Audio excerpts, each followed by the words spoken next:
It is good to be back, my friends. Welcome to NBA Today. We have a trio of terrific reporters joining us here. Our Hall of Famer, Mark Spears, our reporter, Tim McMahon. Did that feel like a little bit of a letdown after the Hall of Famer, the one and only Brian Windhorst? I'm Malika Andrews. We have so much to get to in this show, but let's start in Philadelphia, a story that is developing. As the 76ers star Paul George, he underwent a successful arthroscopic procedure on his left knee on Monday to treat an injury he sustained during a recent workout. Now, PG, he played 41 games in his first of 4 years in Philadelphia last season. As we say good afternoon to our senior insider, Shams Charania, who broke this story. Shams, when exactly did this injury occur, and how will it impact the rest of PG's offseason here?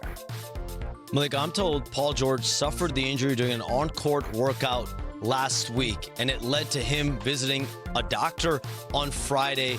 And the decision was made to undergo arthroscopic surgery because the doctors felt like this would be an injury that would linger for a player that was never healthy all last year. Paul George's season ended rehabbing from injections on groin and knee injuries. He had a finger injury during the season as well. And so now he starts rehab for this knee injury, and he will be reevaluated at the start of this upcoming training camp.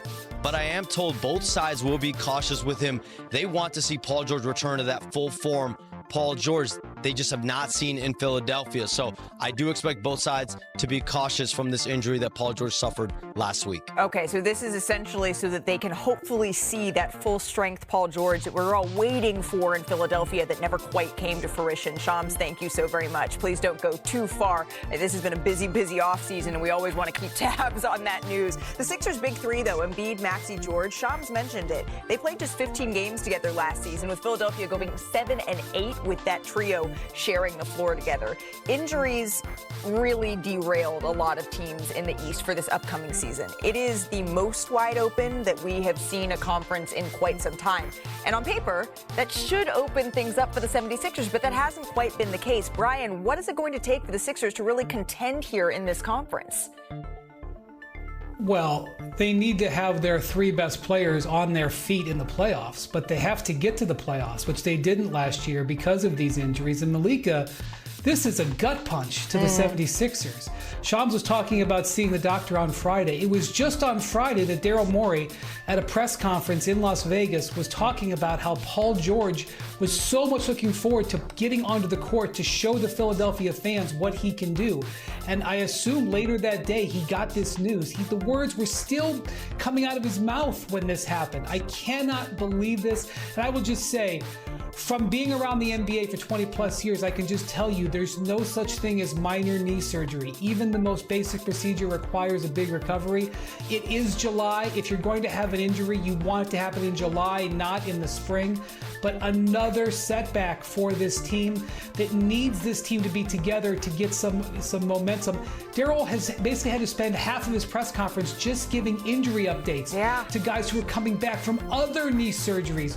Jared McCain and Joel Embiid. And now there's another knee surgery. It's crazy what's going on there. Yeah, look, if you want to turn the injuries off on 2K, then we can talk about the Sixers as a contender. But what are we talking about here? The expectations were there last summer. They're not there now because this is not a team that you can trust to put a healthy product on the court. I mean, what's the best realistic case for Joel Embiid? Is a 50 games, and that's what this team is built to do, right? I was with the 76ers at the beginning of training camp last summer, or at the beginning of the season, rather, and I was told by Paul George and Joel Embiid. Joel said, I don't expect to be an 82-game player anymore. He's not even expecting to meet that 65 game. He's won an MVP before. The team around him is supposed to be able to endure, and with Jared McCain injuries, and we saw what happened with Paul George, it just hasn't been the case. And so you're going to load manage your way through a season with a group that's barely played together, and then suddenly somehow microwave chemistry for a deep playoff run that Joel Embiid has never yet been able to lead the Sixers on. There's a whole lot of ifs here. And that becomes even more difficult when you're looking at, okay, do you want to put B.J. Edgecombe in the starting lineup for them? You can't microwave that chemistry. There's not years of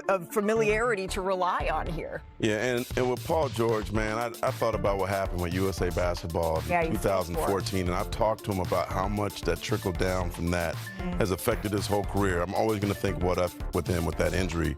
But I'm excited about VJ Edgecombe. I think he could get back to the lineup tonight, playing for the Sixers. But even that, 76ers fans are already saying, welcome to the 76ers. But he's special. Yes, he's special. I've been watching him since he played in the Hoop Summit last year. 28-10 the first game. Yes, it's Summer League. But he has a different thing about him, an it about him.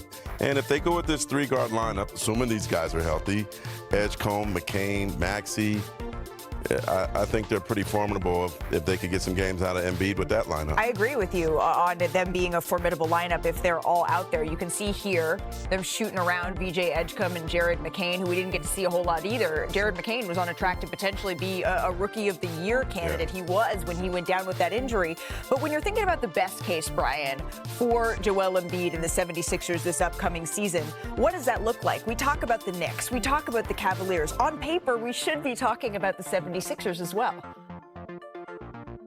Okay, so I think what you're looking at, because you know Embiid will not be right at the beginning of the season, and now you know that Paul George will not be right at the beginning of the season. Right. So what you're having to hope for is that with the VJ Edgecombe, they were able to get this major talent infusion with the return of some of their other young players who were bothered by injuries last year, that they will be able to at least be a top 6 team. And so that what you're hoping is that by the end of the season, that people have worked through their issues, are off their restrictions with various surgeries, and that they can be a top level team. But these are all hopes and suppositions and projections, Malika. Like, yes, if that roster that you're looking at there is mostly healthy by the spring, you look at the ability to win 4 out of 7. Yeah, I would favor them in a lot of series, but it's, as McMahon said, it's very difficult for me to make an honest projection when they played together for 15 games for the last whole season. Now, look, this is a franchise, a team that has as much upside as anybody in the East, but more question marks than anybody in the East. And the simple fact, the Philadelphia 76ers are built on a flimsy foundation. They are built on a foundation of 2 max players who might be the 2 worst value contracts in the NBA. And it is not about talent. Joel Embiid and Paul George are incredibly talented players. It doesn't matter if you're doing that sitting on the bench in street clothes. Well, Mark, we're always hearing Kendrick Perkins say that this is Tyrese Maxey's team. Even Joel Embiid nicknamed him the franchise. Maybe that's for a reason. Joel Embiid wants to win. It's so clear. I feel for Joel. By the way, we're talking about these injuries. These guys want to be out here. These guys want to solidify themselves as winners, but maybe this team needs to start going maybe a little bit more as Tyrese goes. Yeah, and the money that those 2 superstars make, what are you going to do with that? You can't move them. Right. It's hard to say that, though, when you have someone as talented as Joel Embiid still on your team, because but I don't want that to get the injuries combined with the money, like, there's too much risk. Right. But Tyrese Maxey, hey, man, now's your time. That was well put. As much upside as there is question marks about an incredibly talented 76ers team. We do have one question answered, though, with some breaking news here, new on NBA Today. Caitlin Clark will be participating in the WNBA All-Star Weekend 3-point contest here. It makes sense.